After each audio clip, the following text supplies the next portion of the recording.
ይሄ ቱሊፕ የሚባለው ትምህርት ያው ልደት እንዳብራራው ከነዛ ውስጥ አንዱ ለምሳሌ ቱሊፕ ያው አምስቱ አብሪቪዬሽኖች TULIP አለ። ኤል ያው ሊሚትድ አቶንመንት ይባላል ወይ ደግሞ ውስን ቤዞት ይባላል። ኦኬ ውስን ቤዞት ወይ ደግሞ ክርስቶስ ኢየሱስ ምንድነው በአማርኛው በቀላሉ ስናብራራው እናንተ በምትረዱት መልክ ክርስቶስ ኢየሱስ የሞተው ኦኬ ለዓለም አይደለም ለተመረጡት ነው። ወይ ደግሞ የጌታችን የኢየሱስ ክርስቶስ ቤዛነት ለተመረጡት ነው። ስለዚህ ክርስቶስ ኢየሱስ ኢቨን ሁላ ልደት የምታስታውስ ከሆነ ምን ተብሎ ሁላ ሞክ ይደረግ ነበረ? መድኃኔዓለም መባል የለበትም ሁላ ኢቨን ሁላ ያ ያለ መድኃኒት ተብሎ ሊጠራ አይችልም። ኦኬ ለተመረጡት ብቻ ነው ክርስቶስ የሞተው የሚል ትምህርት አለ። ይሄ አሁን በፕሮቴስታንት ሰርክል ውስጥ ነው። ኦኬ እንደዚህ አይነት ይሄን የመሰለ መንፍቅና ሰው ጉያ ውስጥ ይዞ ኦርቶዶክስን እንኳን ለመተቸት አይደለም መናገር እንደዚህ ማሰብም የለበትም። ነገር ግን መጽሐፍ ቅዱሳችን ምን ይላል ነው? ኦኬ መጽሐፍ ቅዱሳችን ምን ይላል ስለዚህ ነገር ነው። ከስር መሰረቱ ጋይስ ይሄ ትምህርት ውስን ቤዞት የሚለው ትምህርት ክርስቶስ ኢየሱስ የመጣው ለተመረጡት ነው የሚለው ትምህርት እግዚአብሔር አምላክን ሲጀምር ፍትሃዊ አያደርገውም። ከስር መሰረቱ እግዚአብሔርን ፍትሃዊ አያደርገውም። ለምን ከተባለ እግዚአብሔር አምላክ የሆኑ ግሩፖችን ለይቶ የሚያድን ከሆነ የሆኑ ግሩፖችን ለይቶ መርጦ የሚያድን ከሆነ እንዴ እግዚአብሔር እንዴት ፍትሃዊ ይሆናል? ኦኬ ደግሞ በጣም በሚገርም ሁኔታ አሁን ለምሳሌ እግዚአብሔር አምላክ እኔና ልደትን መርጦን እና ዮሐድ እና አንትሽን ባይመርጣቸው የእናንትሽ እና ዮሐድ ጥፋት ምንድን ነው? እግዚአብሔር ነው ቀድሞ እየወሰነ ያለው። ኦኬ የሚድኑትንም ያንን ግሩፕም ቀድሞ የሚመርጠው እግዚአብሔር ክብሩን ለመግለጥ ነው የሚሉት እነሱ እንግዲህ ክብሩን ለመግለጥ እግዚአብሔር ነው ቀድሞ የሚመርጠው። ስለዚህ ጥፋቱ ምንድን ነው? ሲኦል የሚገቡ ሰዎች ጥፋታቸው ምንድን ነው? ለምን እዛ የሚድኑት ግሩፕ ውስጥ እግዚአብሔር ቀድሞ አልወሰናቸውም? በቃ ስለዚህ ቀድሞ ሴሌክት የተደረጉ ግሩፖች አሉ፣ ቀድሞ የተወሰኑ ግሩፖች አሉ። ክርስቶስ ኢየሱስም የመጣው እነርሱን ለማዳን ነው የሚለው መጽሐፍ ቅዱስ ግን እንደዛ አይደለም። እስቲ አንድ ሁለት የመጽሐፍ ቅዱስ ጥቅሶችን ላንሳላችሁ። ኦኬ ለምን መሰላችሁ ጋይስ? ይህንን ትምህርት የሚያምኑ ሰዎች ድናችኋል ተብለው ቢጠየቁ ራሱ እናንተ ከተመረጡት ውስጥ ናችሁ ተብለው ቢጠየቁ ራሱ አያውቁትም። ባይዘው እርግጠኛ አይደሉም። how can they be so sure? እርግጠኛ ሊሆኑ አይችሉም። ከተመረጡት ውስጥ ናችሁ ወይ ቢባሉ መልስ ሊመልሱ አይችልም። ግን መጽሐፍ ቅዱሳችን ምን ይላል ስለዚህ ትምህርት ነው የሚለው። በጣም ሁላችን የምንወደው የዮሐንስ ወንጌል ላይ ኦኬ ዮሐንስ ወንጌል ምዕራፍ 3 ላይ እንዲህ የሚል ቃል አለ። ዮሐንስ ወንጌል ምዕራፍ 3 ቁጥር 16 ላይ እንደዚህ ይላል። ኦኬ ከቁጥር 14 ጀምሮ ያለው ላንብበው። ሙሴም በምድረ በዳ እባብን እንደሰቀለ እንዲሁ በእርሱ የሚያምን ሁሉ የዘላለም ሕይወት እንዲኖረው እንጂ እንዳይጠፋ የሰው ልጅ ሊሰቀል ይገባዋል። ኦሪት ዘኍልቍ ምዕራፍ 21 ላይ ያለውን ታሪክ ታውቃላችሁ። እግዚአብሔር አምላክ ሕዝበ እስራኤል ለምሳሌ እንደምታውቁት ከግብፅ መከራ በሚወጡበት ሰዓት ላይ አንዳንድ ሰዎች እግዚአብሔር ላይ ሲያጉረመረሙ በደልን ሲፈጽሙ ከዛ በኋላ እባብ ይነድፋቸዋል። ከዛ እግዚአብሔር አምላክ ሙሴ ምን ብሎ ያዘዋል? ከተቀጠቀጠ ናስ እባብ ስራ፣ ከዛ ያንን እባብ የሚያዩ ሰዎች ይድናሉ ተባለ። ፍጻሜው ለማን ነው? ለጌታችን ለኢየሱስ ክርስቶስ። ኦኬ ቁጥር 16 ላይ እንደዚህ ይላል፣ በእርሱ የሚያምን ሁሉ የዘላለም ሕይወት እንዳይኖረው እንጂ እንዳይጠፋ እግዚአብሔር አንድያ ልጁን እስኪሰጥ ድረስ ዓለሙን እንዲሁ ወዷልና። እንዴት ነው የወደደው እግዚአብሔር ዓለሙን? እንዲሁ። እንዲሁ ማለት ምን ማለት ነው? ቃሉን ስትሰሙት ጋይስ ልባችሁን ከፍት ካደረገ እንዲሁ ማለት እኮ ዊዛውት ኤ ፕሪኮንዲሽን ማለት ነው። ዊዛውት ኤ ፕሪኮንዲሽን። ከዛ ካልቪኒስቶች ይመጡና መጽሐፍ ቅዱስን ቡቸር ማድረግ የለመዱ ሰዎች ናቸው። እንደተለመደው ዓለም እዚህ ጋር የተባለው እንደው የተመረጡት ነው ዓለም ብሎ መጽሐፍ ቅዱስ የሚጠራው ይሏቸዋል እንዴ። ኦኬ እግዚአብሔር ግን እንዴት ነው ዓለሙን እንዲሁ ነው የወደደው? እንዲሁ ዓለምን እንዲሁ ስለወደደም አንድ ልጁን ላከልን። ኦኬ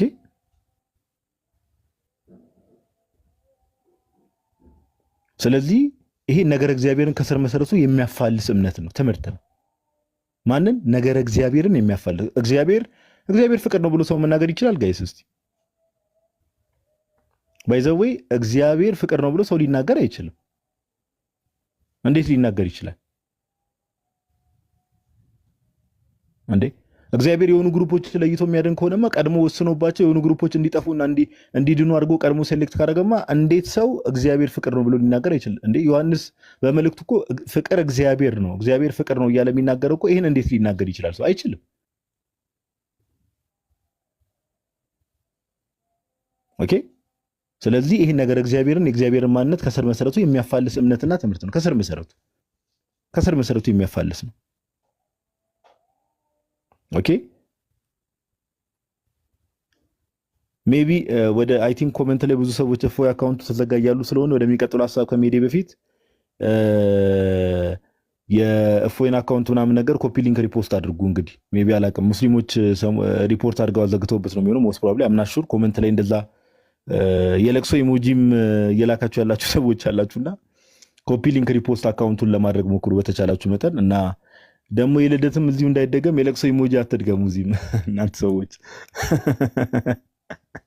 እና ቤቱን ኮፒ ሊንክ ሪፖስት አድርጉለት፣ ይከፈታል። ምንም መከፈቱ አይቀርም። ያው ላይቭ ላይ ነው የሚሆነው እንጂ ኮምፕሊትሊ ብሎክ ተደርጎ አይመስለኝም። ኦኬ እና ወደሚቀጥለው ሐሳብ ሊድ አንድ ሐሳብ ልጨምርና ከዛ በኋላ ለወንድሞችም ያው አጠራጠር ያለው ሐሳቦችን ባክ ኤንድ ፎርዝ ለማንሳት አንድ ሐሳብ ልጨምርላችሁ። እግዚአብሔር ዓለሙን እንዲሁ ነው የወደደው። በቃ ኦኬ እግዚአብሔር ዓለሙን እንዲሁ ነው የወደደው። አንድ መልእክት ደግሞ ቅዱስ ጳውሎስ የሚያነሳውን ሐሳብ ልጨምርላችሁ። አንደኛ ጢሞቴዎስ ምዕራፍ 2 ላይ እንዲህ የሚል ቃል አለ። ከቁጥር 1 ጀምሮ ስትመለከቱ አንደኛ ጢሞቴዎስ ምዕራፍ 2 ከቁጥር 1 ጀምሮ እንደዚህ ይላል። እንግዲህ እግዚአብሔርን በመምሰልና በጭምትነት ሁሉ ጸጥና ዝግ ብለን እንድንኖር ልመናና ጸሎት፣ ምልጃም፣ ምስጋናም ስለ ሰዎች ሁሉ ስለ ነገስታትና ስለ መኳንንትም እንዲደረጉ ከሁሉ በፊት እመክራለሁ ይላል። ቁጥር 3 ላይ እንደዚህ ይላል።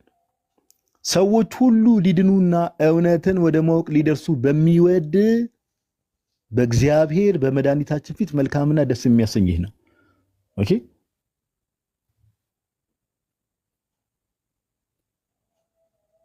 ስለ እግዚአብሔር ሲናገር ምን አለ ቅዱስ ጳውሎስ? ሰዎች ሁሉ ሊድኑና እውነትን ወደ ማወቅ ሊደርሱ በሚወድ እግዚአብሔር። ስለዚህ ፍላጎቱ ምንድነው?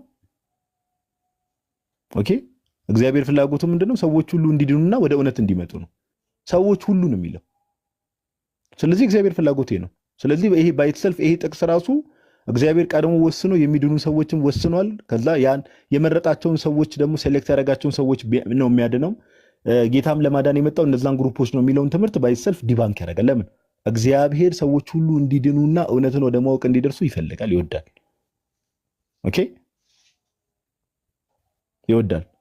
ስለዚህ እንደዚህ አይነት ትምህርቶች ይሄ ምንም ይሄ በቃ እኛ እንደዚህ አይነት አምላክ አናውቅም፣ እውነት ለማውራት አናውቅም። ኦኬ እኔ ምንም በማላውቀው ሁኔታ እንደው ክብሩን ለመግለጽ ብሎ ቀድሞ እኔ የሆነ ቦታ እንድገባ ገነት ልግባ ሲሆን ልግባ ቀድሞ ወስኖብኝ እኔ ምንም በማላውቀው ነገር አሁን የምፍጨረጨርበትን እንደዚህ አይነት ክርስትና የሚለም እንደዚህ አይነት አምላክ አናውቅም። እንደዚህ አይነት አምላክ መከተልም አንፈልግም። ኦኬ እኛ የምንከተለው የምናመልከው አምላክ ፍትሃዊ የሆነ አምላክ ነው።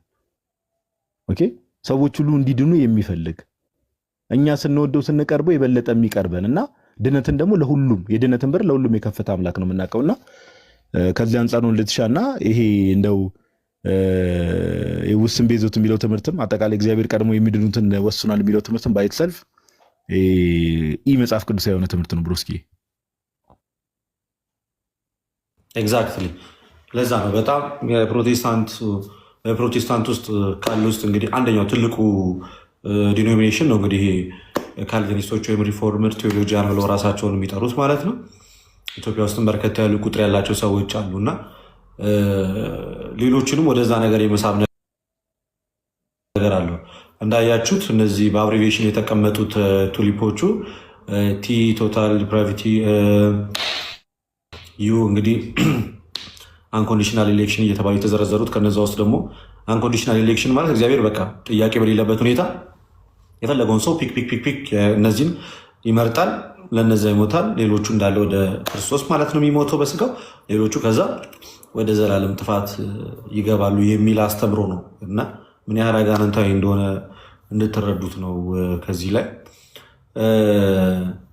እዚህ ትምህርት ውስጥ ያሉ ሰዎች በእርግጥ ደፍረው ብዙ ጊዜ ፊት ለፊት መጥተው የማውራት እንትን የላቸውም። እንደዛ የማያደርጉበት ዋነኛ ምክንያት ምንድን ነው? ትምህርቱ በጣም የሚያሳቅቅና ትምህርቱ በጣም የሚያሳፍር ነው። ከዛ አንጻር ነው። ምን ማለቱ ሊሚትድ አቶንመንት ማለት ወይም ሙስን ቤዞት ጋዲ ሲያብራራው እንደሰማችሁ አስቀድሞ እግዚአብሔር ለመረጣቸው ጥቂቶች ብቻ ነው ክርስቶስ ኢየሱስ በመስቀል ላይ ምን ያደረገው ዋጋ የከፈለው የሞተው ነፍሱን አሳልፎ የሰጠው አስቀድሞ ለተመረጡ ጥቂቶች ናቸው። ሌሎቹ እንዳለ ወደ ምን የሚገቡ ናቸው ነው ወደ ዘላለም ጥፋትና እሳት የሚጣሉ ናቸው የሚል ትምህርትን የያዘ ነው እና ምን ያህል እግዚአብሔርን ጨካኝ አምላክ አድርጎ የሚስል እንደሆነ በዚሁ መመልከት ትችላላችሁ። ይሄ ነው ፕሮቴስታንቲዝም። የመጽሐፍ ቅዱስን ሀሳብ አልያዘም። ግልጽ የሆነ መረዳት የላቸውም። የራሳቸውን ሀሳብ እንጂ የመጽሐፍ ቅዱሱን ሀሳብ አላገኙትም ብለን የምንናገርበትም ዋነኛ ምክንያቱ ይሄ ነው። ዮሐዴ ተመልሰሻል? አንትሽ በጣም ኔትወርክ አንትሽ እያስገባት ኔትወርክ ይሰማል። ቀጥል ዮሐዴ፣ ይሰማል። ኦኬ ኔትወርኩ ይሆናል እሱ ሲመሽ ችግር አለበት ትላለህ።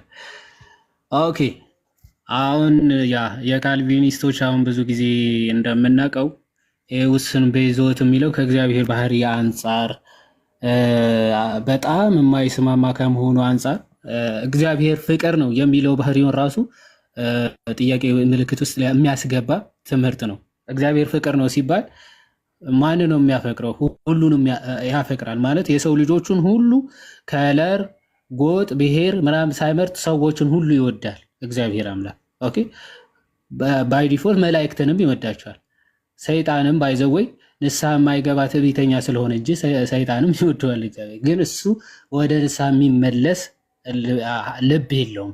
በትዕቢት የተወጠረ ባይዘው በጣም ከባድ ነው፣ በንስሐ የማይመለስ። ለዛ ነው እናንተ የአባታችሁ የዲያብሎስ ናችሁ ብሎ ክርስቶስ አይሁዳውያን ሲናገር ምን እያለ ነው? ልባቸውን አደንድ ነው። በትዕቢት የተወጠረ ሰው ለመቀበል ለትህትና የተዘጋ ልብ ስለሚኖሩ ነው። እና እግዚአብሔር አምላክ ግን ፍቅር ነው፣ በባህሪው ፍቅር ነው። ስለዚህ ይህንን የእግዚአብሔር ባህሪ ጥያቄ ምልክት ውስጥ የሚከት ነው። እግዚአብሔር ዝም ብሎ በራሱ ሉዓላዊ ነፃ ፈቃድ ወይም ደግሞ በራሱ ሉዓላዊነት የሚፈልጋቸውን የተወሰኑ ሰዎችን መርጧል። ስለዚህ ለነሱ ብቻ ነው የሞተው የሚል ትምህርት ነው ያላቸው። ያው የፓስተር ስሜ ታደሰ የተከዳ እውነትን ታውቁታላችሁ። የተከዳ እውነት የአማን ሻሎም ፓስተር ማለት ነው። እዛ ገጽ 53 መጽሐፉ ምን ብሎ ይናገራል? ስለ ክርስቶስ ይሄ ውስን ቤዞት የሚለው ወይም ደግሞ ሊሚትድ አቶንመንት የሚለውን ክፍል ሲያብራራ ሊሚትድ አቶንመንት ስንል ክርስቶስ የሞተው ለማን ነው እያልን ነው ብሎ ሲናገር ሶስት ነገሮችን እያልን አይደለም ብሎ ይናገራል። ምን ክርስቶስ የሞተው ያለ ልዩነት ሰውን ሁሉ ሊያድን ነው አንልም አይባልም። አሁን በእነዚህ በካልቪኒስቶች አስተምሮ መሰረት ክርስቶስ አሁን ለሰው ልጆች ሁሉ ሞቷል ማለት ይችላሉ? አይችሉም። ቀጥለውም ክርስቶስ የሞተው ለእከሌና ለእከሊት ነው አንልም አይባልም ይላሉ። ለምሳሌ አንድ ሰው መጥቶ ክርስቶስ እኮ ለመኩም፣ ለጋዲም፣ ለልደትም፣ ለቃልም፣ ለያሬድም ሞቷል ማለት ይቻላል? አይቻልም። በካልቪኒስቶች ትምህርት ማለት ለእከሌና ለእከሊት ሞቶላቸዋል ተብሎ ራሱ ሊነገር አይችልም አንልም ማለት። ለመዳን የሚያስችል አቅምን በሰው አኑራልም አንልም ማለት ሊድኑ የሚችሉበትን ጸጋ ወይም ደግሞ አቅም ደግሞ በሰው ልጆች ላይ አኑሯልም አንልም። ታዲያ ምንድነው የምንለው ይላሉ? ክርስቶስ የሞተው ለተወሰኑ ሰዎች ነው እንድንል ግድ ይለናል። ክርስቶስ የሞተው ለማን? ለተወሰኑ ሰዎች ነው እንድንል ግድ ይለናል ይላል። ከዛ ለምን እንደማይባል ምክንያቱ ምናምን እዚህ ጋር ያብራራል ማለት ነው። ቀጥሎ የመጀመሪያው የማንልበት ምክንያቱ ክርስቶስ ለሰው ሁሉ ከሞተ የሚጠፋ የለም ማለት ነው ብለው ይናገራሉ። ምን ማለት ነው? ሳሊቬሽን ራሱ እኮ መዳን እኮ ክርስቶስ ስራውን ለሰው ልጆች ለፍጥረታት ሁሉ ሰርቷል ማለት እኮ በአይነሰሲቲ በቃ እነሱ የሚያምኑት ምን መሰላችሁ? በቃ የመረጣቸው ምንም ማድረግ አይችሉም። በቃ በድኖች ስለሆኑ ነፃ ፈቃድም የላቸውም። ለእግዚአብሔር ጥሪ ምላሽ ራሱ ሪስፖንስ መስጠት ራሱ በጭራሽ ስለማይችሉ በቃ እነ ከሌን መርጫቸዋለሁ እነሱን አድኛቸዋለሁ ብሎ መጀመሪያ ሪጀነሬት ያደርጋቸዋል ወይም ደግሞ ይወልዳቸዋል አስቀድሞ። ከዛ በኋላ ያሳምናቸዋል። ከዛ በኋላ ነው በቃ የሚድኑት። እንደዛ ነው ስቴጃቸው ራሱ ሪጀነሬት፣ ከዛ በኋላ ፌዝ፣ ከዛ በኋላ ድህነት ብለው ነው የሚያምኑት። ገልብጠው መጽሐፉን ማለት ከዚህ አንጻር ነው የሚያዩት። ይሄ በጣም ከመጽሐፍ ቅዱስም ከእግዚአብሔር ከአባቶችም ትምህርት በጣም የራቀ ትምህርት ነው ማለት ነው። ስለ እግዚአብሔር ዘላለማዊ ድንጋጌ ወይም ደግሞ ስለ እነዚህ ሰዎች ስለ አመራረጡ ሲናገር እዚህ ዌስት ሚኒስተር ኦፍ ኮንፌሽን የእምነት መግለጫቸው የእግዚአብሔር ዘላለማዊ ድንጋጌ ወይም ደግሞ ዘላለማዊ ውሳኔ ላይ ምን ይላል? ተመልከቱ። በእግዚአብሔር ድንጋጌ ለክብሩ መገለጫ አንዳንድ ሰዎችና መላእክት አንዳንድ ሰዎችና መላእክት ለዘላለም ሕይወት ሌሎቹ ለዘላለም ሞት አስቀድሞ በእግዚአብሔር ምን ተብለዋል? ተወስነዋል ይላል። አስቀድሞ ስለተወሰነባቸው የሚጠፉትም አስቀድሞ በእግዚአብሔር ተወስኖባቸዋል። የሚድኑትም አስቀድሞ በእግዚአብሔር ዘላለማዊ ድንጋጌ ውስጥ ስለተወሰነባቸው ከመላእክትም ከሰዎችም ማለት አስቀድሞ ተደንግገዋል ወይም ደግሞ ተወስኖባቸዋል ብለው ይናገሩና በሚገርም ሁኔታ ሕፃናትም ጭምር በቃ ቀድሞ ካልተመረጡ በስተቀረ ድህነት እንደማያገኙ በግልጽ ይናገራሉ። እዚህ ጋር ስለ ውጤታማ ጥሪ ሲናገሩ የተመረጡት ሕፃናት በሕፃንነታቸው ቢሞቱ መቼና የት እንዴትም ለመስራት በፈቃዱ በሚወስነው በመንፈስ ቅዱስ በኩል ዳግመኛ ይወለዳሉ ይላል። ሕፃናት ሆነው የተመረጡ ከሆነ መቼ በምን ሰዓት ምናምን በማይታወቅ መልኩ መንፈስ ቅዱስ ዳግም ይወልዳቸዋል። ሕፃናትም ማለት ሕፃናትንም ጭምር ሰው እንደዚህ አይነት ትምህርት የሚያስተምር ነው የካልቪኒስቶችን አስተምሮ ማለት ነው። ሰው እንደዚህ አይነት ትምህርቶች የሚያስተምር ከሆነ መጽሐፍ ቅዱስ የምርም እግዚአብሔር ይህን ያክል ጨካኝና የሆኑ በሰዎች እንግዲህ ያለምንም መስፈርት ጋዲን ከልደት ሊመርጥበት የሚችልበት ምንም መስፈርት ሳይኖረው ልደትን አድኖ ጋዲን ለዘላለም ፍርድ ሊወስንበት ይችላል።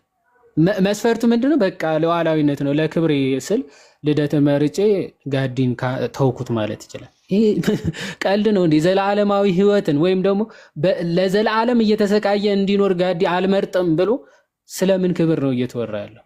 ኦኬ ስለምን ክብር ነው እየተወራ ያለው? በጣም የሚገርም አክቹዋሊ ብሮስኪ ምሳሌ ነው እና መጽሐፍ ቅዱስ ግን ምን ብሎ ይናገራል? ለምሳሌ ራእይ ምዕራፍ 3 ላይ መጽሐፍ ቅዱስ እንዲህ ብሎ ይናገራል። ይሄ ቃል በቃ ጀስት ድራማቲክ ያደርገዋል ማለት ነው። ራእይ 3 ከቁጥር 1 ጀምሮ በሰርዴስ ወዳለው ወደ ቤተክርስቲያን መልአክ እንዲህ ብለህ ጻፍ፣ ሰባቱ የእግዚአብሔር መናፍስት ሰባቱ ከዋክብት ያሉት እንዲህ ይላል፣ ስራህን አውቃለሁ፣ ያው እንደመሆን ስም አለህ ሞተህማል ይላል። ኦኬ ስራህን በአምላኬ ፊት ፍጹም ሆነው አላገኘሁትምና የነቃሁን ሊሞቱም ያላቸውን የቀሩትን ነገሮችን አጽና ይላል። አሁን በእነሱ አስተምሮ መሰረት አንድ ሰው ከተመረጠ ወይም ደግሞ በዛ ምርጫ ውስጥ ካለ ምንም ነገር ቢያደርግ ባይዞ ድህነቱን አያጣም የሚል ትምህርት አላቸው። ምንም ኃጢአት ቢሰራ ምንም በደል ቢያጠፋ ኦኬ የተመረጠ ኤሌክትድ ከሆነ በቃ ምንም ይሁን ምን በቃ ድህነቱን አያጣው የሚል አስተምሮ አላቸው። አንድ ሰው ደግሞ ካልተመረጠ ምንም ቢሰራ ምንም ቢወጣ ምንም ቢወርድ ድህነትን አያገኝም ይላል። ባይዞ እዚህ ቀድም ያሳያቸው ዌስት ሚኒስተር ኮንፌሽን በግልጽ ነው የሚናገረው። ያልተመረጡ ከሆነ ምንም ለመስራት እንኳን ቢሞክሩ መንፈስ ቅዱስ በውስጣቸው አይሰራም ብሎ ነው በግልጽ የሚናገሩት። እና አሁን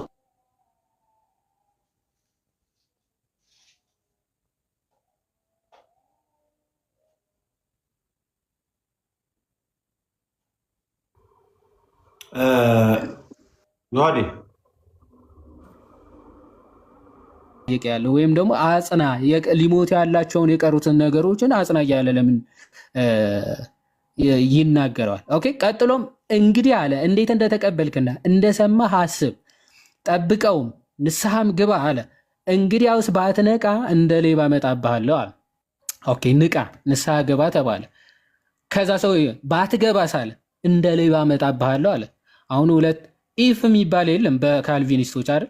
ባትገባ አይባልም፣ ንስሐ ባይገባ አይባልም። በቃ ኦልሬዲ ከተመረጠ የግድ ነው ባይነሰሲቲ ንስሐ ይገባል ምናምን ብለው ነው የሚያምኑ። እግዚአብሔር ግን እዚህ ጋር ለቤተ ክርስቲያኑ አለቃ ምን እያለው?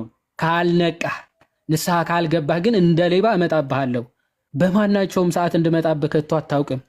ነገር ግን ልብሳቸውን ያላረከሱ በሰርዴስ ጥቂት ሰዎች ከአንተ ጋር አሉ፣ የተገባቸውም ስለሆኑ ነጭ ልብስ ለብሰው ከእኔ ጋር ይሄዳሉ አለ። ድል የነሳው እንዲሁ በነጭ ልብስ ይጎናጸፋል፣ ስሙንም ከሕይወት መጽሐፍ አልደመስስም ይላል።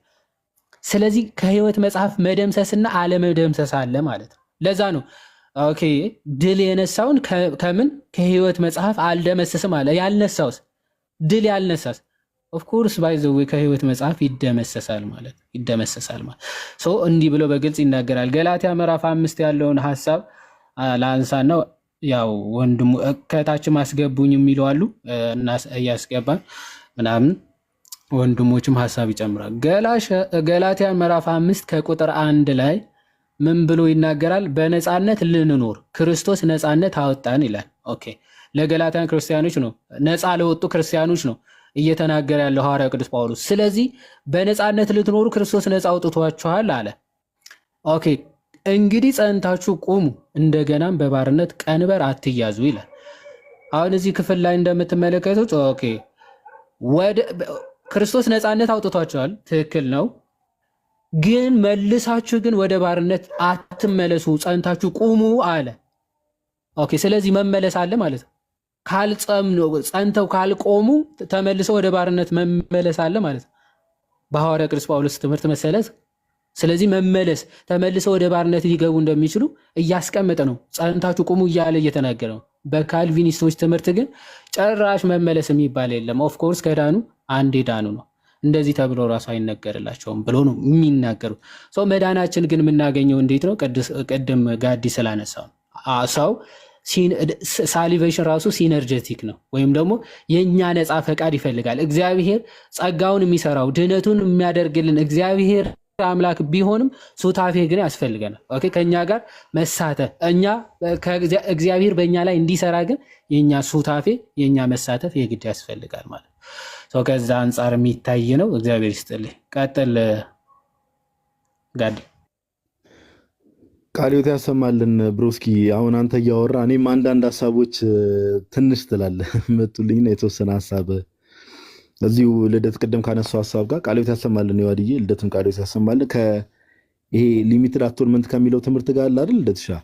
ያው ብዙ ጊዜ ይሄንን እንትን የሚሉ ሰዎች ያው ብዙ ጊዜ መጽሐፍ ቅዱስ ላይ አንድ ለመሸወድ የሚሞክሩት ነገር እንደምታውቀው ዓለም የሚለውን ነገር ወርልድ እያለ የሚቀመጠውን ነገር ለተመረጡት ነው፣ ያንን ሰርቴን ሰርክል ወይ ደግሞ ያንን ግሩፕ ብቻ ነው ወርልድ እያሉ የሚጠሩት ይላል። ግን እስቲ ቅዱስ ዮሐንስ እዚህ ጋር ሁላችንም አንድ የሚያስማማን ነገር አለ። ታች ያላችሁ ሰዎች የምትሰሙ ሰዎች አይደል? ዮሐንስ መልእክቱን እየጻፈ ያለው ለማን ነው? ለክርስቲያኖች። ኦኬ፣ ለክርስቲያኖች ማለት ጌታ ደሙን ላፈሰሰላቸው ሶሳይቲዎች ኦር ግሩፖች ማለት ነው። እንደዚህ ይላል አንደኛው ዮሐንስ መልእክት ምዕራፍ 2 ከቁጥር 1 ጀምሮ ልጆቼ ሆይ ኃጢአትን እንዳታደርጉ ይህን እጽፍላችኋለሁ። አንድ ኮሜንት ላይ ኦኬ አታብዛ ብሎኛልና አንዴ ልደትሻ ሶስቴ ኦኬ እንድል ይፈቀድልኝ ትላለህ። አንዳንድ ሰው እጁን ይበለዋል መሰለኝ ኮሜንት ካልጻፈ። ማንም ኃጢአትን ቢያደርግ ከአብ ዘንድ ጠበቃ አለን፣ እርሱም ጻድቅ የሆነ ኢየሱስ ክርስቶስ ነው ካለ በኋላ አስተውሉ በደንብ፣ እርሱም የኃጢአታችን ማስተሰሪያ ነው። ጌታችን ኢየሱስ ለኃጢአታችንም ብቻ አይደለም ነገር ግን ለዓለም ሁሉ ኃጢአት። አያችሁ ቅዱስ ዮሐንስ ወንጌላዊ ሲለየው እርሱም የኃጢአታችን ማስተሰሪያ ነው። የኃጢአታችን ብሎ እዚህ ጋር ጠቅለል እያለ እያወራ ያለው ዮሐንስ ማለት ስለ ክርስቲያኖች ነው። ባይዘው ከአብ ዘንድ ጠበቃለን እያለ የሚናገረው ለክርስቲያኖች ነው። ኦኬ፣ የኃጢአታችን ማስተሰሪያ ነው ብሎ ይናገራል። እርሱም ጌታችን ኢየሱስ ለኃጢአታችን ብቻ አይደለም ነገር ግን ለምን ለዓለም ሁሉ ኃጢአት እንጂ። ለምን? ኦኬ፣ ቤዛነቱ ጌታችን ኢየሱስ ለዓለም ሁሉ ስለሆነ ነው። መድኃኒትነቱ ያ የተዘጋጀው መድኃኒትነት ለማን ነው? ለዓለም ሁሉ ነው መድኃኒትነቱ የተዘጋጀው። ስለዚህ ምን ይላል? ለዓለም ሁሉ ኃጢአት እንጂ እያለ ስፔሲፊካሊ ለይቶ እዚህ ጋር ኃጢአታችን የሚለው የክርስቲያን ግሩፕን የሚወክል ነው። ከዛ ነገር ግን ለዓለም ሁሉ ኃጢአት እንጂ የሚለው ደግሞ ዓለም ላይ ያሉ ሰው ቤዛነቱ ለዓለም ሁሉ ዓለም ላይ ላሉ ሰዎች በሙሉ ነው ቤዛነቱ። ነገር ግን ያው መድኃኒት ተዘጋጀ ማለት ሁሉም ሰው ይድናል ማለት አይደለም። ያው መድኃኒቱን መብላት መጠጣት ያስፈልጋል፣ ሄዶ መቀበል ያስፈልጋልና ይሄንን ጥቅስ እንድትይዙት። ሊሚትድ አቶንመንትን ዲባንክ ከሚያደርጉ መጽሐፍ ቅዱስ ክፍሎች ውስጥ አንዱ ይሄ ነው። ሁለተኛ ቅድም አንስቼላችኋለሁ፣ ትንሽ ዝቅ ብዬ ማንበብ ነበረብኝ። አንደኛ ጢሞቴዎስ እዛው ምዕራፍ 2 ቁጥር 6 ላይ ቅዱስ ጳውሎስ እንዲህ ብሎ ይናገራል። ወረድ ብለን ብናነበው ቅድም እግዚአብሔር ሰዎች ሁሉ እንዲድኑ እንደሚፈልግ ቁጥር 2 ላይ ተመልክተን ቁጥር 3 ላይ ተመልክተን ነበር። ትዝ የሚላችሁ ከሆነ ቅድም ሰዎች ሁሉ ሊድኑና እውነትን ወደ ማወቅ ሊደርሱ በሚወድ በእግዚአብሔር በመድኃኒታችን ፊት መልካምና ደስ። እዚህ ጋር ግን ይመጣና አስተውሉ፣ ሰው ሁሉ ይላል። አስተውሉ፣ እዚህ ጋር ማነው? ሰው ሁሉ እንዲድን እግዚአብሔር ይፈልጋል። ቁጥር 5 ላይ እንደዚህ ይላል፣ አንድ እግዚአብሔር አለና በእግዚአብሔርና በሰው መካከል ስንት እግዚአብሔር ነው ያለው? አስተውሉ፣ አንድ እግዚአብሔር አለ። በእግዚአብሔርና በማን መካከል? በሰው መካከል። እግዚአብሔር በባህሪው ምንድነው? አምላክ ነው። ሰው ደግሞ ሰው ፍጡር ነው። ስለዚህ ሁለት ካታጎሪዎችን ሁለት ግሩፖችን ያሳየናል። እግዚአብሔር አለ፣ ሰው አለ። በእግዚአብሔርና በሰው መካከል ያለው መካከለኛው ደግሞ አንድ አለ፣ እርሱም ሰው የሆነ ኢየሱስ ክርስቶስ ነው ይላል። አምላክም ሰውም የሆነ ከአምላክም ወገን የሆነ ፍጹም አምላክ ፍጹም ሰው፣ ከአምላክም ወገን ከሰውም ወገን የሆነ ቁጥር 6 ላይ አስተውሉ። ኦኬ ራሱን ለማን ይላል? ለሁሉ ቤዛ ሰጠ። ለማ ለሁሉ አይታችኋል አመጣጡን። ስለ ሰው ያወራና እንዳጠቃላይ ስለ ሰው አውርቶ አውዱን ጠብቃችሁ ኮንቴክስቱን ጠብቃችሁ ስፈቱት ስለ ሰው ካወራ በኋላ ስለ ሰው ሁሉ ካወራ አንድ እግዚአብሔር አለና ይላል። ኦኬ በእግዚአብሔርና በሰው መካከልም አንድ አለ። ሰው ተብሎ አጠቃላይ ስለ ሰው ልጅ ነው የሚያወራው። ራሱንም ለሁሉ ቤዛ ሰጠ። ለሁሉ ኦኬ ወገኖቻችን ይመጡና አይ ለተመረጡት ነው ይሉናል። እንዲህ የሚባል ነገር ይኸው መጽሐፍ ቅዱሱ ለሁሉ ይላል። እዚህ ጋር ሰዎች ሁሉ ብሎ መጽሐፍ ቅዱሱ ኮንቴክስቱን ጠብቆ ይመጣል። ክርስቶስ ኢየሱስም ለማን የሰጠው? ራሱን ለሁሉም ነው። ራሱንም ለሁሉ ምን ሰጠ ይላል? ቤዛ ሰጠ። ኢቭን አሁን በእነዚህ ወገኖች ትምህርት እንደምታውቁት እሺ ቆይ ጠቅለል ሳደርግ እሱን አነሳለሁ። አንድ ጥቅስ ልጨምርላችሁ፣ አንድ ሁለት ጥቅስ ልጨምርና ጨርሳለሁ። እነ ልደት የሚጨምሩት ነገር ካለ ስለሚኖር እሺ ጥቅሶቹን እየያዛችሁ አንደኛ ዮሐንስ መልእክት ምዕራፍ 2 ቁጥር 2 አንስቼላችኋለሁ። ከዛ አንደኛ ጢሞቴዎስ ምዕራፍ 2 ከቁጥር 1 ጀምሮ እስከ 6 ያለውን አንብቡት። ከዛ ዕብራውያን መልእክት ምዕራፍ 2 ላይ እንሂድ። ወደ ዕብራውያን ሰዎች ምዕራፍ 2 ላይ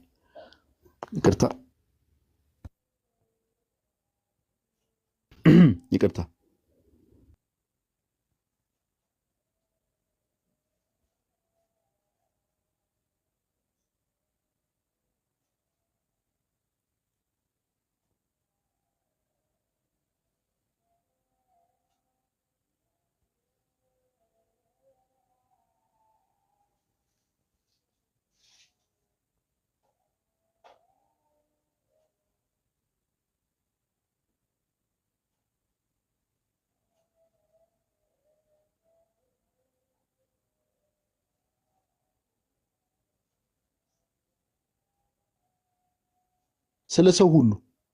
ስለ ሰው ሁሉ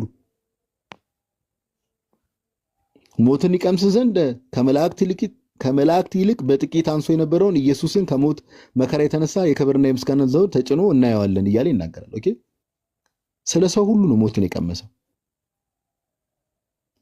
ስለዚህ ዕብራውያን ምዕራፍ 2 ላይ ስለ ሰው ሁሉ እንደሞተ፣ አንደኛ ጢሞቴዎስ ምዕራፍ 2 ቁጥር 6 ላይ ራሱን ስለ ሁሉ አሳልፎ ሰጠ። አንደኛ ዮሐንስ መልእክት ምዕራፍ 2 ቁጥር 2 ላይ ስለኛ የኃጢአታችን ማስተሰሪያ ስለኛ ብቻ ሳይሆን ነገር ግን የዓለም ሁሉ ኃጢአት ማስተሰሪያ ነው እያለ ቅዱስ ዮሐንስ ወንጌላዊ ይናገራል። ስለዚህ ዮሐንስ ኦኬ እና ጳውሎስ እኩል በሆነ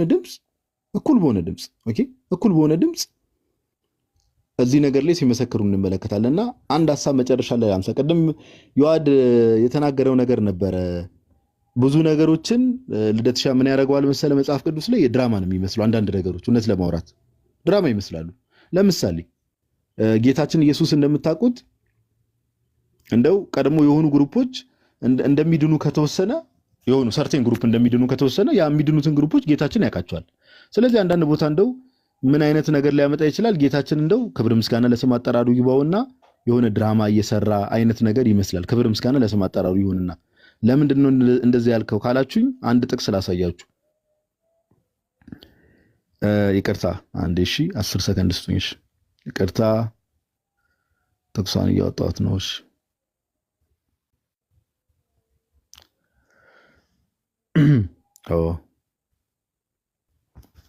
እሺ ሉቃስ 19 ይቅርታ ሉቃስ 19:41 እስከ 44 እንዲህ ይላልሽ። ለምሳሌ ሎጂካሊ ይሄን ጥቅስ ተመልከቱት። የሉቃስ ወንጌል ምዕራፍ 19 ከቁጥር 41 እስከ 44 ሎጂካሊ ለምሳሌ የሆኑ ግሩፖች እንዲድኑ ከተመረጡ ጌታችን ኢየሱስ ክርስቶስ እነርሱን ብቻ ለማዳን ከሆነ የመጣው ለነርሱ ለመሞት ከሆነ የመጣው ልደትሻ ለማይሞቱ ሰዎች ለማይድኑ ሰዎች ጌታ ማልቀስ ይጠበቅበት ድራማ ነው የሚሆነው። ድራማ ነው የሚሆነው ባይዘው በቃ ድራማ ነው የሚሆነው።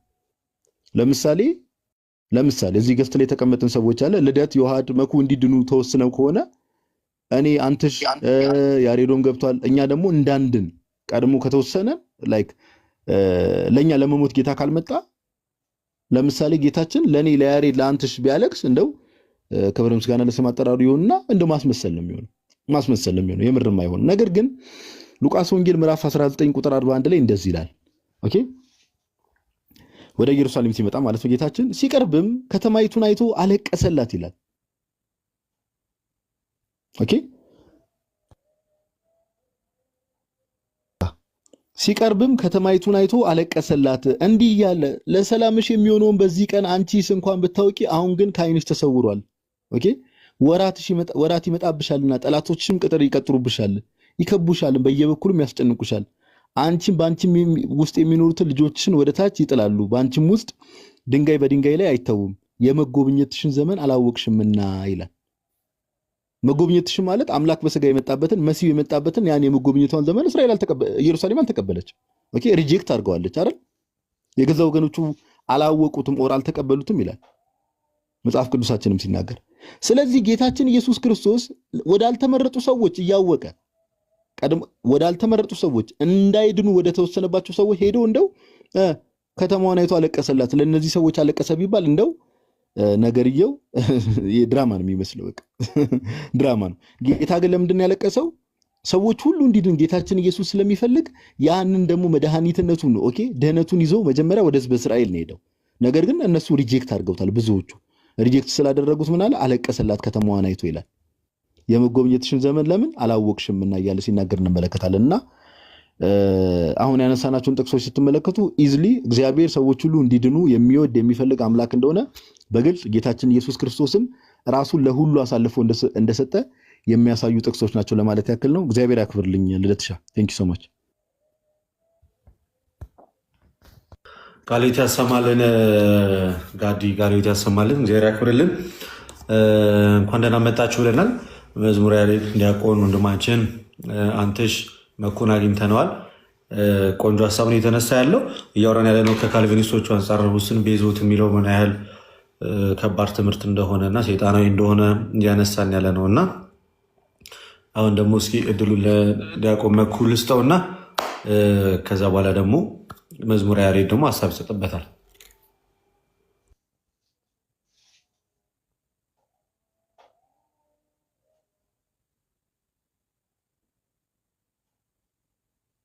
መኩ ሚዩት ነህ? ሚዩት አድርጌ እኮ አወራለሁ በጌታ። እሺ፣ ሰላም ክርስቶስ ይብዛላችሁ። ሰላም ብያችኋለሁ። ዮሐዴ ጋዲ ቃሎት ያሰማልን። ከታች ያላችሁ ሁላችሁንም ሰላም ብያችኋለሁ። እስቲ የተወሰነ ማስተባበያ ማለትም እነሱ የሰጡት 5 ቱሊፖች አሉ። እነሱ እንግዲህ ጥቅስ የተወሰነ ሰጥቷቸዋል። እኔም የተወሰነ ጨምርላችኋለሁ። እየያዛችሁ ሂዱ። ለማንኛውም እስቲ በተርታ የመጀመሪያው ቀረብ ላድርግ ታያላ። እንደዚህ ይሻላል መሰለኝ። ያው የመጀመሪያው ቶታል ዲፕራቪቲ ነው።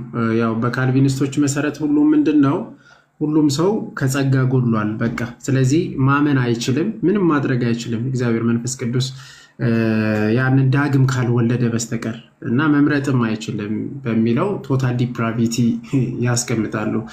ይህንን ዲባንክ የሚያደርግ ዮሐንስ ምዕራፍ 6 ቁጥር 37 ላይ ምን ይላል? አብ የሚሰጠኝ ሁሉ ወደ እኔ ይመጣል፣ ወደ እኔ የሚመጣው በምንም አላወጣውም። አሁን እዚች ጋር በደንብ አስምሩበት። ምን አለ ጌታ ኢየሱስ ክርስቶስ? ወደ እኔ የሚመጣው ወደ እርሱ መምጣት አለ ማለት ነው። ጌታ ኢየሱስ ክርስቶስ አብ አሳልፎ ልጁን ሰጠ ዓለም ሁሉ እንዲድን። እንግዲህ ጌታ ኢየሱስ ክርስቶስን አሳልፎ ከሰጠ ወደ እርሱ የሚመጡትን ደግሞ ምን ያደርጋሉ ማለት ነው? በምንም አላረግም አላወጣም። ማን አለ? ጌታ ኢየሱስ ክርስቶስ። ስለዚህ ወደ ውጭ አያወጣም። ይሄ ማለት ወደ እኔ የሚመጣውን የሚለውን ስናስምር ወደ ክርስቶስ መምጣት አለ፣ የኛ ፍቃድ አለ ማለት ነው። የኛ ፍቃድ አለ፣ ወደ ክርስቶስ የመሄድ አለ። ሌላኛውም ደግሞ እንዲህ ይላል ራእይ ምዕራፍ 22 ቁጥር 17 ላይ በደንብ ተመልከቱ። መንፈስና ሙሽራይቱ ና ይላሉ። መንፈሱና ሙሽራይቱም ና ይላሉ። አሁን እዚህ ጋር አስተውሉ። የሚሰማ አለ፣ ና ይበል። የሚሰማ ና ይበል፣ የሚጠማም ይምጣ። ምን ለማድረግ ነው የሚመጣው? እዛው ጋር ቀጣላ አድርጎ የሚወድም የህይወት ውሃ በነፃ ይውሰድ። ስለዚህ ተጠርቷል ማለት ነው። የተጠራ የሚሰማ አለ ማለት ነው። ሙሉ በሙሉ ሰው ልጅ በቃ ቶታል ዲፕራቪቲ ገጥሞት ሙሉ በሙሉ ማመንም አይችልም፣ ምንም ማድረግ አይችልም። እንደዚህ የሚል ነገር በመጽሐፍ ቅዱስ ውስጥ አናገኝም፣ የለም። ወደ ክርስቶስ መሄድ ይችላል፣ መስማት ይችላል። የሰማውን ደግሞ የህይወትን ጸጋ ምን ማድረግ ይችላል? ልካፈል ይችላል፣ ሊወስድ ይችላል። ይኸው በነፃ ውሰድ እየተባልክ ነው ማለት ነው። ስለዚህ ቶታል ዲፕራቪቲ የሚለውን በመጀመሪያዊቱ ምን ማድረግ እንችላለን? ዲባንክ ይደረጋል ማለት ነው። ሁለተኛ ቅድመ ያው ምርጫ ማለት ነው። አንኮንዲሽናል ኢሌክሽን የምንለው ቀድሞ እግዚአብሔር ሁሉ ነገር መርጧል። ቅድምም አንስቶልናል ጋዲም ዮሐዴም። ለዚህም ደግሞ ጥቅስ በደንብ የያዙ አንደኛ ጢሞቴዎስ ምዕራፍ 2 ቁጥር 4 ላይ ምን ይላል? እግዚአብሔር ሁሉ ሰው እንዲድን እውነትንም ለማወቅ እንዲደርስ ይወዳል። አያችሁ፣ ሁሉ ሰው እንዲድን ነው እግዚአብሔር እውነትንም ለማወቅ እንዲደርስ ታሲት በቃ አሁን ቃል በቃል የተነገረው የመጽሐፍ ቅዱስ ሁሉ እንዲድን ነው እግዚአብሔር ሐሳቡ፣ ዋናው ዓላማውም እቅዱም ሰው ሁሉ እንዲድን እውነትን ወደ ማወቅ እንዲደርስ እንጂ እንዲያው የተወሰነውን መርጦ የተወሰነውን ደግሞ ለእሳት አንዱን የተወሰነውን ደግሞ ለገነት የመረጠበት ሚንስ የለም ማለት ነው። በመጽሐፍ ቅዱስ ውስጥ እንደዚህ አናገኝም። ሌላ ሶስተኛ ምንድነው? ውስን ያው ቤዞት የሚባለው ወይም ሊሚትድ አውቶኖመንት የምንለው ነው። ሊሚትድ አውቶኖመንት ላይ ትናንትና ሳነብ ነበረ። ያው ቅድም ዮሐዴም እያነበበ ነበረ። ይሄ የተከዳ እውነት ላይ በጣም ማብራሪያ ሲሰጥ ኢየሱስ ክርስቶስ ለዓለም አልሞተም፣ ቀጥታ ነው በነገራችን ላይ የሚለው። ይህንን ገጽ ስንት ላይ ይሄው ታያቸዋል አይደል? ይሄ ቃል በቃል ምንድን ነው የሚለው መሰላችሁ? ላንብብላችሁ። ሊሚትድ አውቶኖመንት ይህ ትኩረት ያደረገው በኢየሱስ ክርስቶስ መስዋዕታዊ ስራ ላይ ነው። ጥሩ። የሞተው ለመረጣቸው በጎቹ ብቻ ነው። የሞተው ለመረጣቸው በጎቹ ብቻ ነው። ከእግዚአብሔር መወለድ የሚችሉትም እነርሱ ብቻ ናቸው። ከእግዚአብሔር መወለድ የሚችሉም ክርስቶስ የሞተላቸውም እነርሱ ብቻ ናቸው። እርቁና ሰላሙ ዓለም ከመፈጠሩ በፊት የእኔ ብሎ ከለያቸው ሰዎች ጋር ብቻ መሆኑን ያጸናበት መስዋዕታዊ ስራ በዚህ ያረጋግጣል። አሁን ይሄ እንግዲህ እኛ አይደለንም የጻፍነው፣ ወይ ኦርቶዶክስ ምናምን አይደለም። የጻፉት ማን ነው? ፓስተር ስሜ ታደሰ፣ የአማን ሻሎም ፓስተር ማለት ነው።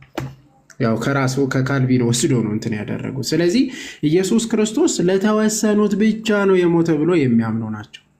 የተወሰነ ብቻ ቀድሞ የመረጣቸው ለነዛ ብቻ ነው እርቅ ያደረገው። ይሄ የተከዳ እውነት ሳይሆን ራሱ እውነትን የከዳ መጽሐፍ ማለት ነው። እውነትን የከዳ መጽሐፍ ነው ይሄ መጽሐፍ። ለማንኛውም ይሄ ዲባንክ ሲደረግ በቀላሉ ቅድም የተጠቀሱ ጥቅሶችም አሉ። በዮሐንስ ወንጌል ምዕራፍ 1 ቁጥር 29 ላይ ምን ይላል? እነሆ የዓለምን ኃጢአት የሚያስወግድ የእግዚአብሔር በግ የተባለው እነሆ የዓለምን ኃጢአት የሚያስወግድ ምን? የእግዚአብሔር በግ። ስለዚህ ዓለምን እንጂ የሆነ የተወሰነ የመረጣቸውን ሰዎችን አይደለም ማለት ነው የተባለው። አንደኛ ዮሐንስ ምዕራፍ 2 ቁጥር 2 ላይም የተነገረው እርሱ ነው። እርሱም ስለ ኃጢአታችን ማስተሰሪያ ነው። ስለ ኃጢአታችን ብቻም አይደለም፣ ስለ ዓለም ሁሉ ኃጢአት፣ ስለ ዓለም ሁሉ ኃጢአት ነው ክርስቶስ የሞተው። ያንን ክርስቶስን የተቀበለ አሜን ብሎ የኃጢአት ማስተሰሪያን ያገኛል። አልቀበልም ያለ ደግሞ ሲኦልን ይመርጣል ማለት ነው በራሱ ፍቃድ። አራተኛ ይሄ ሬዚስቲብል ግሬስ ነው። የማይቃወም ማለት መቃወም አንችልም ማለት ነው። በቃ ከመጣ እሱ ከመረጠ ያ የመረጠ ሰው ፍቃዱን አይጠይቅም፣ ምንም አይልም። ቀጥታ መጥቶ ምን ማድረግ ነው ማለት ነው። በቃ ድነሃል፣ ያድናር ማለት ነው።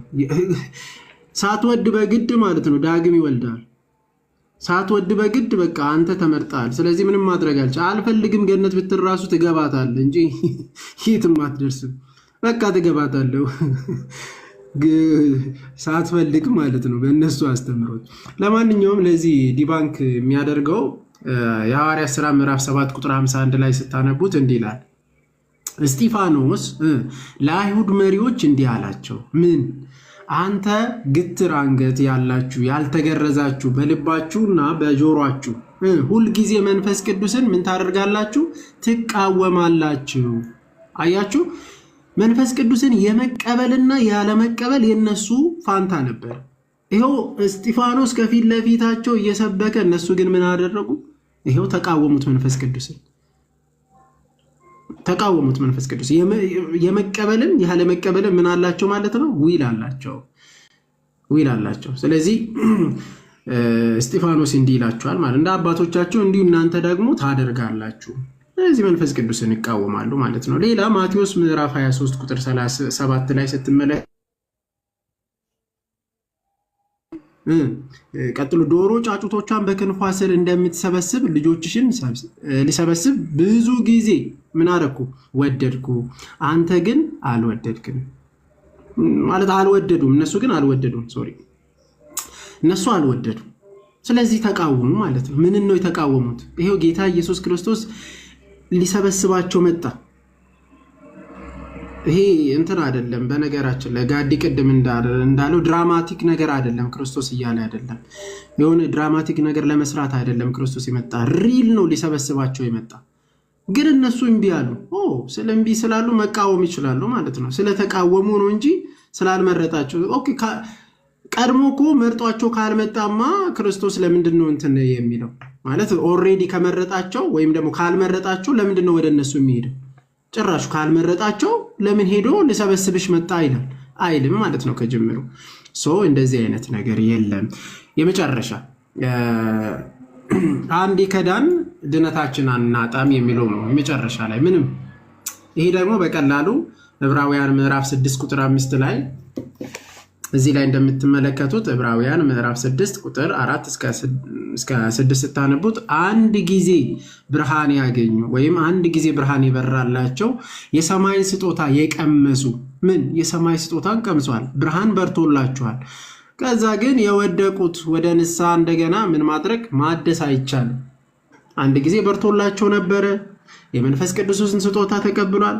ግን ደግሞ ምን አድርጓል? ክዷል ማለት ነው። ከካዱ በኋላ እነሱን ዳግም ለንስሐ ማደስ አይቻልም፣ ከባድ ነው። ስለዚህ መካድ ይቻላል። ብርሃን ከቀመሱ በኋላ መካድ ይቻላል ማለት ነው። ስለዚህ አዘይንድ ምንድነው? አምስቱ በቀላሉ በእነዚህ ጥቅሶች ዲባንክ ማድረግ እንችላለን። ሌሎችም ጥቅሶች ማንሳት እንችላለን። እግዚአብሔር ይስጥልን። መኩ ቃል ያሰማል። በጣም ማለት በጸደይ ሁኔታ ተዘጋጅተበት ነበር ማለት ነው። የተወሰነ እያልኩበት ነበር። መኩዚ ስምሽን ቀየሪ።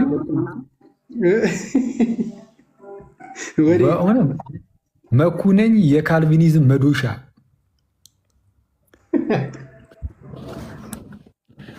አመሰጠርሽ እኮ ሄድሽበት፣ አላስተረፍሻቸውም። ሰሞኑ የሆነ የተወሰነ እንትን እያደረኩ ነበረ። እንዴ ከታች እኮ እያሉ ነው። ይህንንማ ከጃፓን ይዞ የመጣው እየተባለ እኮ ነው። ኖቱን ከዛን ያመጣው እየተባለ እኮ ነው በእውነት። እና እነሱ አሁን ስላልተመረጡ ነው በቃ ለጃፓን እኔ እሟገታለሁ። ክርስቲያን ያልሆኑ ስላልተመረጡ ነው። እነማ? ጃፓኖች።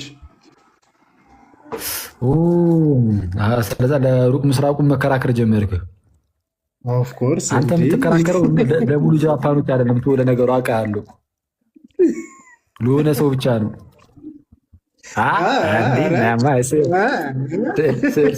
ስዕል ሰተህ መተህ ያማል እንደ ቀልደኛ።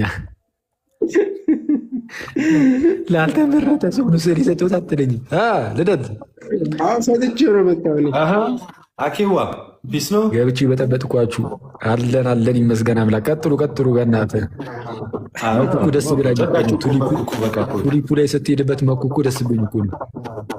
የምር በአሪፉ ነው በቃ ሄደው በጣም ጸደይ። አምስቱ እኮ በ5 ደቂቃ እኮ ነው ዲባንክ ያደረገ። ዛሬ መጨረሻ ይሆናል። በፊቱ አይቆምም ስለ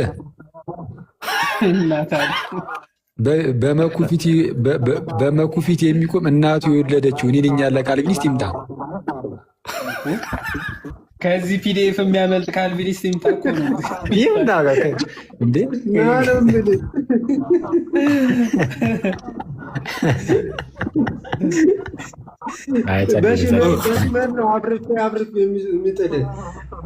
ከቀጠል አድርጋ ደግሞ ሽመሉም ደግሞ የህያው የአምላኬ ቃል ነው ብላ ቀጥል ነው። ምንድነው የምትቆራርጠው ጥቅሱን? አንዴ እና ከሄድክበት በደንብ ሄድበት። ከሄድክበት ሙሉን ጥቀሰው እንጂ በብሉይ ኪዳን እግርን ብዬ በአዲስ ኪዳን አንጎልን እልልሃለሁ። ከታች ወደ ላይ እኔ የማገሳው ገላትያን ነው። አጂ ዛሬ በጣም በተደጋጋሚ ዓለም ስትል ነበረ። ስል ማቴዎስን ነው አለ ሰውዬ። ኤርሚያስ ያበደች ሰው ነች። ይመቻል። ሚዩት አድርገው እስኪ እሱ ጋር እንደሚያስተጋባው በጣም ይረብሻል። ፈታ ብለው እንዳይጫወቱ እኮ አደረገ። እሺ ኤርሚያስ ምርጥ ሰው፣ እሷ መጥፋት አልነበረባትም። በእናት አለ ግን እሱ ሰው ዘንድሮ አለ ፑሽ እያለ እኮ ነው። አለ ወይ ትላለህ? ካልቪኒስቶቹ ላይ ሲሄድበት ነው መቁ። ኧረ እባክህ ስቱዲዮ መስሪያ ኑሮ መግቢያ ብራጥቺ ፑሽ እያለ ነው እንዴ? ያድርግላት። ያስተዛዘን እኔ ያው ሰው በዛ ደረጃ በጣም ካልቸገረው መቼ ሰው ፊት አይቆምም በሚለው እንለፈው እንጂ አስቸጋሪ ነው። አይመስለኝም። ዳር ያዝ በቃ ችግር የለም። ዳር ያዝ በቃ አንተም ዳር ያዝ፣ እኔም ዳር ሊያዝ። ካልቪኒስቶቹን ዳር አስይዝልን። አሁን እነሱ ነው ያስቸገሩት። የምር ነው። ቅድም ኮመንት ያደረክልኝ ልወጣ ነው ምናምን ቤት ምናምን ያልሽው ነገር አረ በወላዲተ አምላክ ኧረ እኔን ያመሃል እንደ አንተ እንዲህ በስመ አብ ኧረ እንደዛ አላልኩም። ቻው። አይ ቆይ ኧረ አትሂድ። እዚሁ ዲባንክ ያደርጋል። እንዴት ደግሞ ትምህርት ስረብሽ በግልጽ ውጣ አትለኝም እንዴ? ዝም ብለህ ለምንድን እንደዚህ አይነት ርዕስ የምታነሰው? ከዚህ ከቤቱ እኮ ነው፣ ከገስት ነው መሰለኝ። አኪ ተወስኖብሽ ነው እንዴ እንዲህ የሚዞሪ? ኧረ ውሳኔ ጉዳችን ነው። አንተ ብለትም ሄድ ቁርጡን የተነሳው ካልቪኒዝም ላይ የሚገርማችሁ ወንጌል እያስተማረ ራሱ እኮ ምንፍቅናን የሚመታ ሰው አኬ ብቻ ነው። ቅድም ያልከውን ነገር ሰምቻለሁ። አኬ ምን ነበረ? አይቶ ምን ነበር ይላልን? ዮሐንስ ወንጌልን እያስተማርክ ካልቪኒስት እያልክ ትመታለህ እንዴ? ተው ይማሩ እስኪያርፈው። አታባ አቦኩታ የሆነች ቦታ ላይ